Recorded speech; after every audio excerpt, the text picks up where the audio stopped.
I went down the sex cult rabbit hole, and what I found was shocking. Mr. Reagan. So I have done a deep dive investigation into sex cults. Why would I do that? Well, it started about 2 years ago when I went to a Hollywood party. And while there, I met a photographer who had worked with many of the most important people in Hollywood.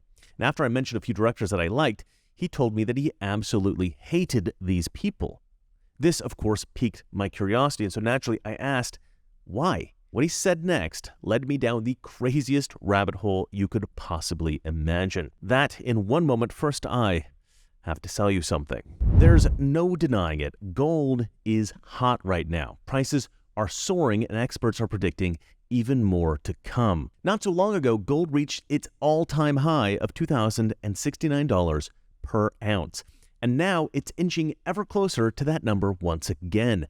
Bank of America, one of the largest banks in the world, is saying that gold will rise further still to over $2,200 an ounce later this year. So what? Well, gold is already a safety net for your hard-earned money. And now, when the stock market is all over the place and the value of the dollar is uncertain, being safe really counts like never before. Right now, Noble Gold is offering a 5-ounce America the Beautiful coin for any qualified IRA or 401k rollover. Terms apply. A solid silver U.S. Mint issued coin celebrating our national parks free with every qualifying precious metals IRA or 401k rollover. You can't go wrong with Noble Gold Investments. Call 877-646-5347 or go to noblegoldinvestments.com. That's noblegoldinvestments.com. As this photographer spoke about the Hollywood elite, he did so with utter disgust, his face contorted. He would look away as if he couldn't even bear the thought of these people.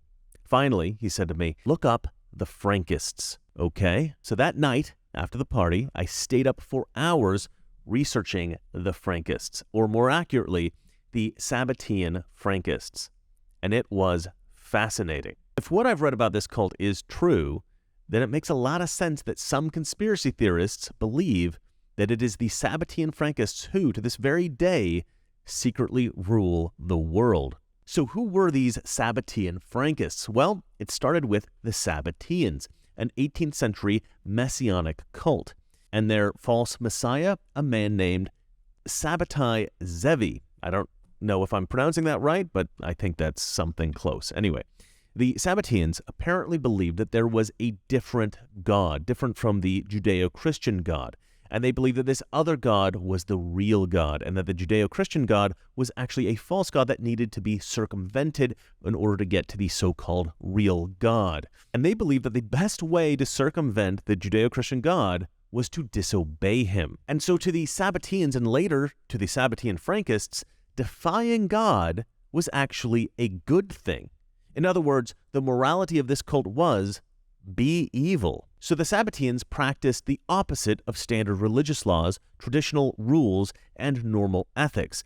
And because this was initially a Jewish cult, the Sabbateans would intentionally break Jewish religious laws. They ate non-kosher foods, and on every Jewish fasting day, the Sabbateans would observe a feast day. Now, Sabbatai Zevi developed his cult around modern-day Turkey, what we would call Anatolia. And in this region, it was controlled by Muslims. And these Muslims said, look, we don't like this cult of yours. We think that you guys are weirdos and creeps.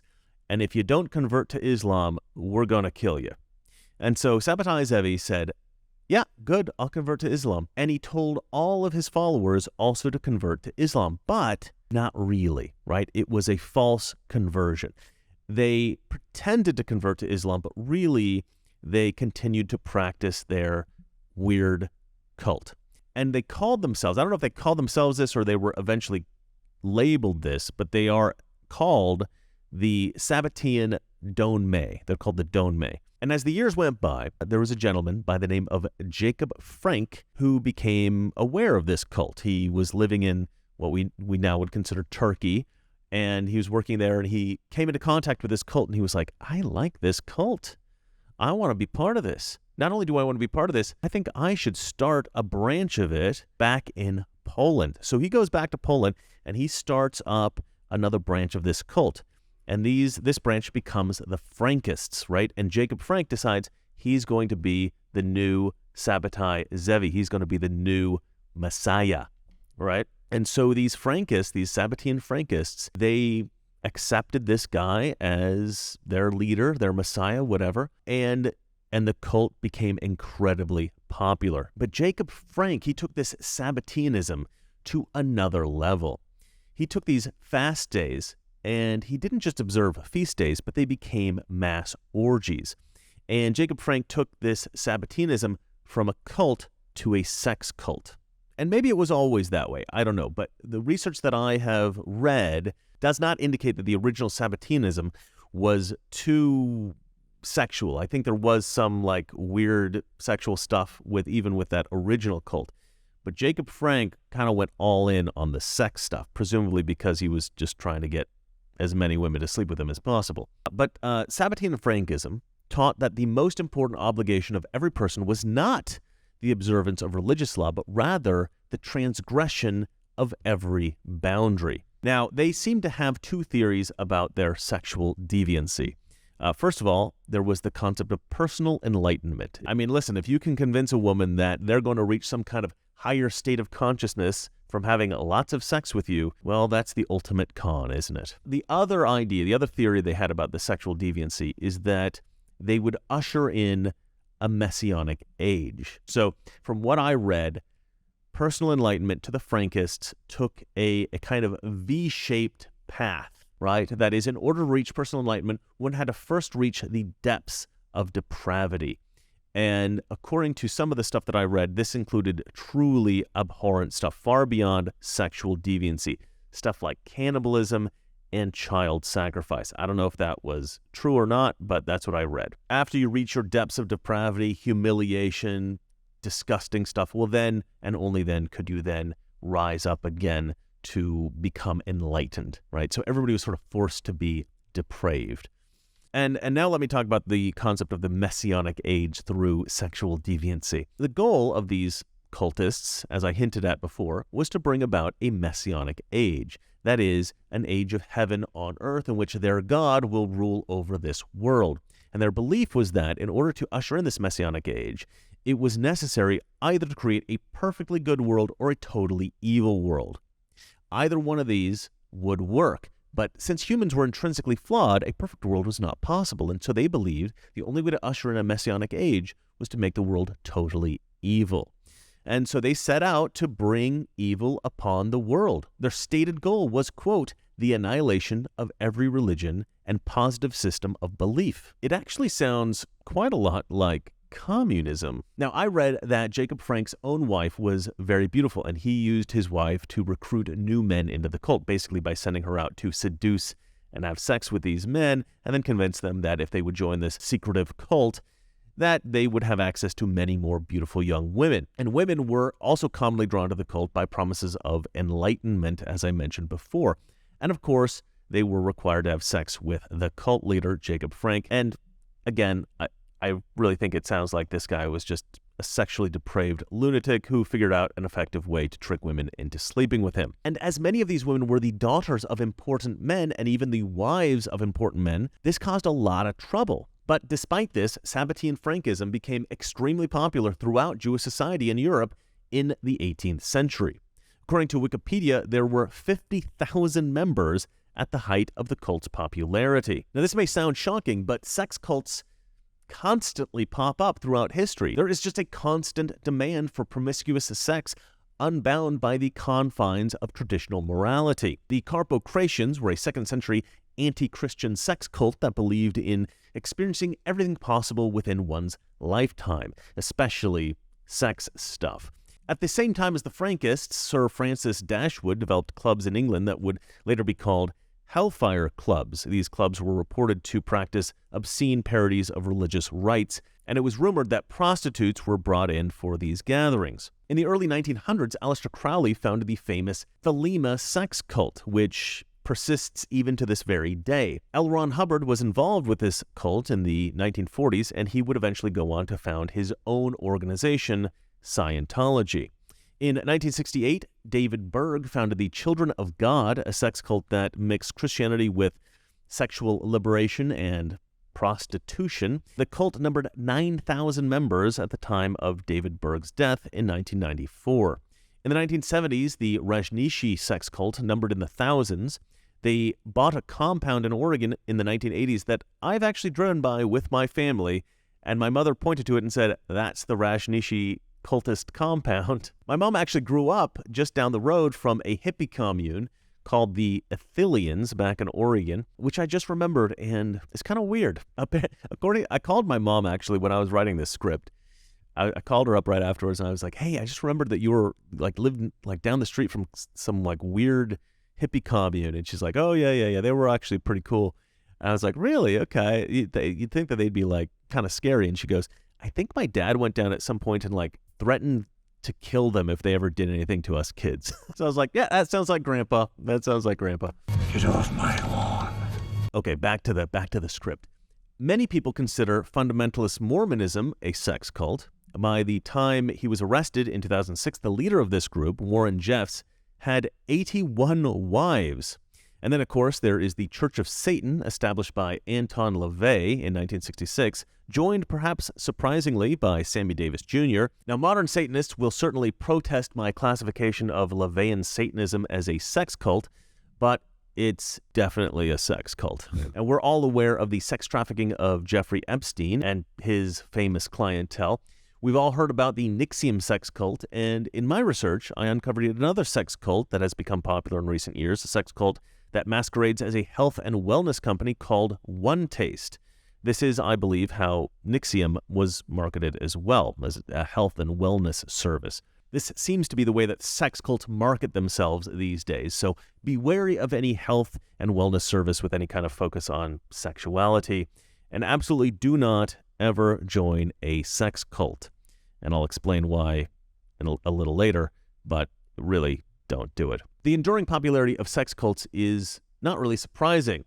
Lust is a very powerful compulsion, and the philosophy of a convincing sex cult can convince us to give in to this compulsion. You see, we all put up ethical barriers to stop ourselves from succumbing to licentious instincts, right? These barriers come from our religious rules, they come from social conventions, or even just our own sense of moral duty. But the sexual compulsion is still there, constantly bubbling up, tempting us.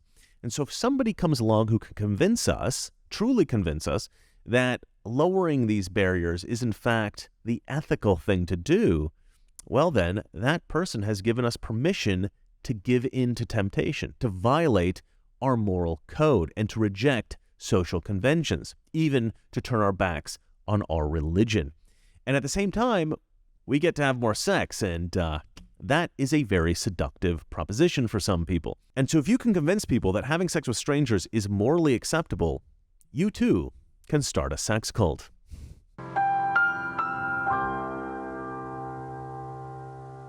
The sex cults notoriously ruin people's lives, but today, sex cults are far more powerful. You see, historically, a sex cult might influence the aristocracy through the supply of sex slaves. If you got a steady flow of young women or young men or even children, whatever it is that you're into, and you don't want that supply to be cut off, well, you might have to negotiate with your sex slave supplier. And so the leader of a sex cult then has some influence, some power over you. But now we have photography, we have audio recording, and most importantly, we have video recording. Any important person who joins a sex cult, a celebrity, a CEO, a politician, these people will always, as soon as they indulge in any kind of humiliating or better yet, illegal sexual deviancy, the sex cult leader will have certainly recorded it. And then that sex cult owns you. And we know that this has been going on because of the famous case of Jeffrey Epstein. Many people suspect that Epstein was connected to the CIA, and many people believe that Epstein was in fact a CIA operative with a very particular task: to tempt important people into sexual deviancy, particularly with underage girls, to record this and then to pass these recordings on to the CIA. This would, of course, make the CIA extraordinarily powerful, giving them the means to control dozens, if not hundreds, of important people all over the world. And to protect themselves from being exposed by Epstein after he was arrested, Epstein, of course, would have had to die. So, sex cults are perfect for gathering material with which to blackmail important people. The The Sabbatean Frankism is especially perfect because of the V-shaped path to enlightenment, the requirement that one must debase oneself and commit vile, humiliating acts. Because of that, anybody who joins this cult would necessarily have to voluntarily put themselves in a position to be blackmailed. That is a requirement of this particular cult. Now, I'm not sure that the Sabbatean Frankists are still around. Maybe they are, maybe they aren't. Who knows? After going down this rabbit hole, I came to a realization. Sex cults do exist, and they are very powerful. Sex cults are just too valuable not to exist. If a person can organize a sex cult or some other organization that supplies rich, famous, and powerful people with objects of sexual desire, orgies, beautiful women, young men, or even children, and if they can record the encounters and blackmail these important people, well then, this kind of enterprise would be extremely valuable. Such an enterprise would make the blackmailer very rich and very powerful, and so any sufficiently sinister person who could manage such an enterprise will do it, even with the risk of imprisonment or even death. It's just too valuable. So we know such organizations must exist, and yet we don't see such organizations raided, exposed, nor the criminals arrested. And so, since they're not being caught, they must still be out there, and they must be successful. Occasionally, you see some sex cult exposed and dismantled, but I don't hear about them blackmailing important people, so I'm not worried about them. They seem pretty small time.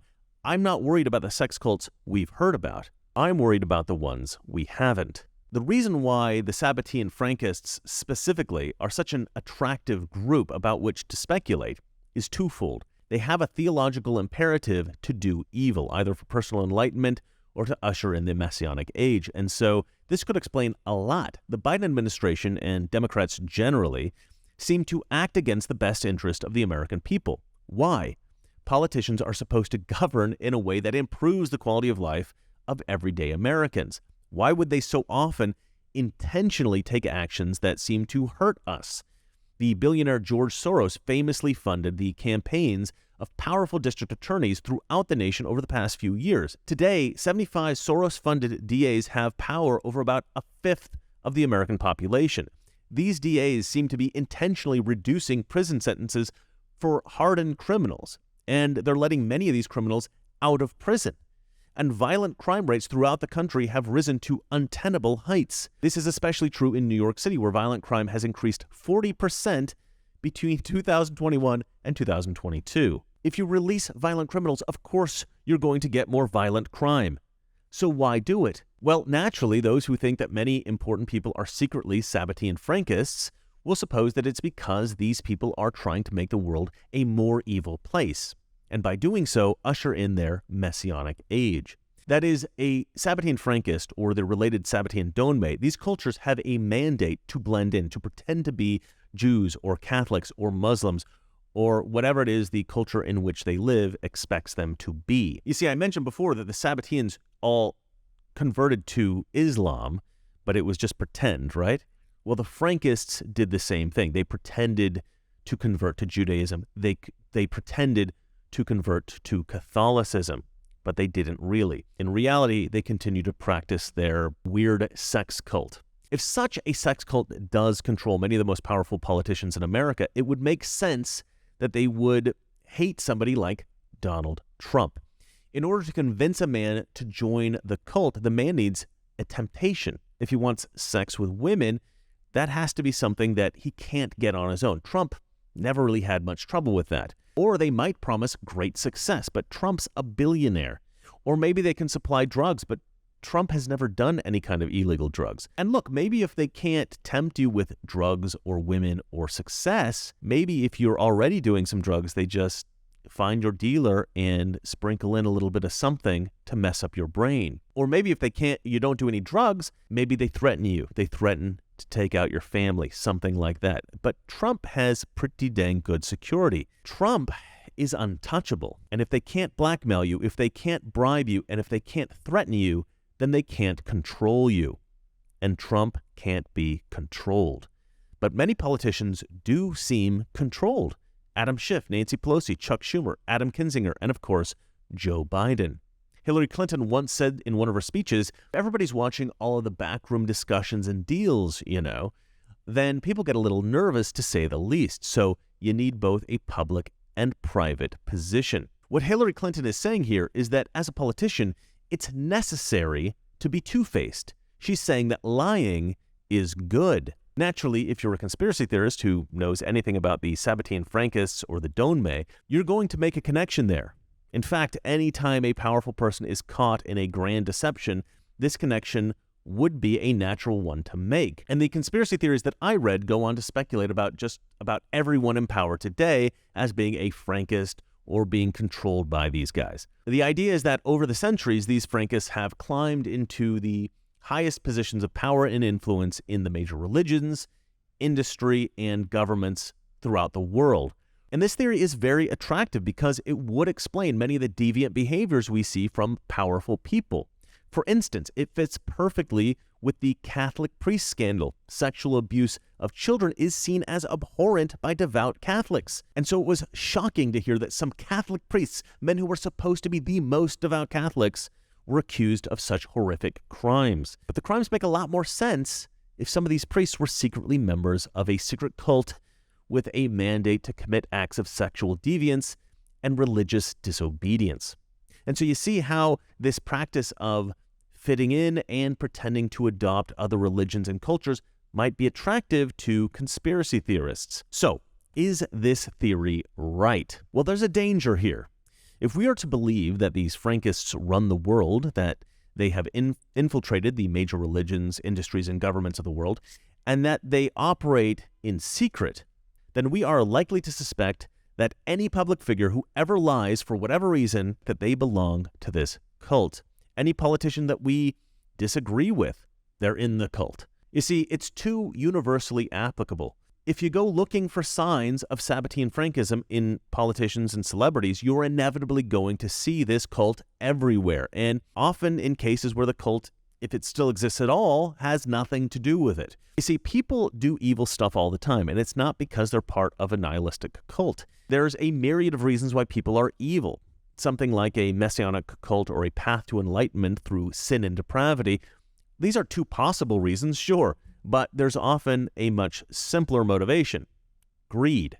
Most people commit crimes simply out of greed. People also want fame, they want power, they want sex, and all these things can motivate a person to be evil. And there are countless other motivations: revenge, hatred, anger, resentment, boredom, mental illness, delusions, and even the simple temptation toward evil itself. So, what do I think of all this at the end of the day? Well, it seems like this cult really did exist, and it's certainly plausible that it still exists today, and it's certainly possible that there are Sabbatean Frankist cult members still scattered throughout the world who still believe this stuff, who act in depraved ways and are taking real measures to actively try to make the world a more evil place. And maybe some of these people even exist in the highest levels of government, in the highest levels of corporations, and in the news media, and in Hollywood. Given the nature of some politicians, it might be harder to believe that these people don't exist.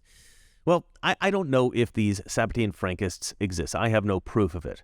And taking idle speculation and turning it into a firm belief can be very dangerous. So I don't think anybody should rush to judgment about this quickly. That said, I do believe that sex cults exist today, and that they do control some very powerful people.